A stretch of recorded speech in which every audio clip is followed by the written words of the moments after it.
Title: ɡălf, the gentleman's game, meaning. Today, we're discussing the word ɡălf.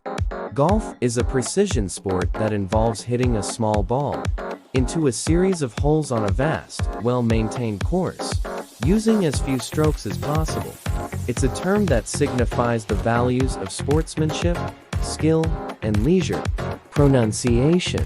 Pronouncing ɡălf is simple ɡălf, with a soft G and a short O. Use in a sentence.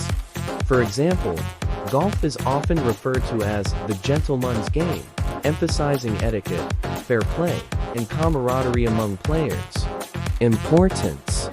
ɡălf is a sport that challenges both the body and the mind, promoting physical fitness and mental focus while fostering a sense of community and competition. Conclusion.